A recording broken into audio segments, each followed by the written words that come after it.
Assalamualaikum warahmatullahi wabarakatuh. Okey, hari ni aku di Taikon Motor HQ Datuk Kelamat. Kita bersama dengan Yamaha Y15ZR warna baru lagi guys. Walaupun dah lama keluaran Y15 ni, tapi dia tetap raja jalanan. Alright, kita fokus di bahagian depan dahulu. Warna ni sangat menarik dan design dia pun sangat menarik. Warna dia agak-agak macam hijau lembut-lembut dengan design yang ada hijau lebih terang dan hitam. So memang cun lah. Okey, ni di bahagian tepi ya. Bahagian tepi pun seperti biasa. Design dia gabungan bodi belakang warna hijau. Ni bodi belakang dia. Dia macam hijau lumut sikit. Tapi untuk aku rasa hijau ni macam tak ngam pula dengan warna depan tu kan. Dia nampak macam ada lari sikit lah. Untuk spoiler warna hitam. Yang lain tak ada perubahan, hanya warna cover set ya yang berubah.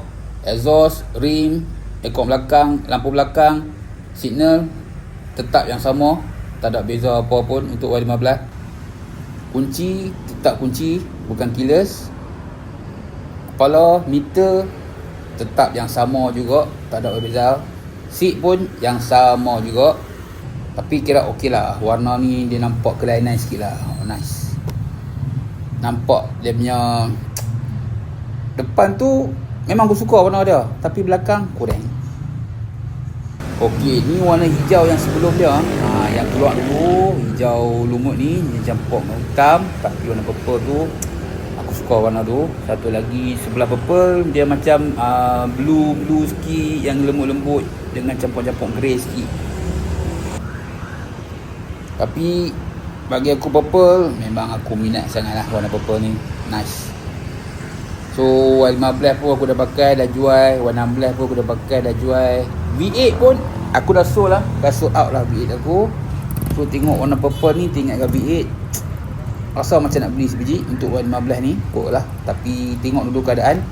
Kot Yamaha dah keluar motor baru, model baru. So kita cuci mata asal lah tengok Y15. Tapi Yamaha ni warna cover set memang champion lah.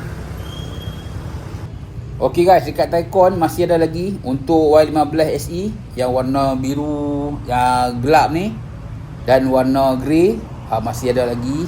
Kalau yang berminat bolehlah datang. Dan kat depan tu ada macam-macam warna. Warna yang ni still ada stok.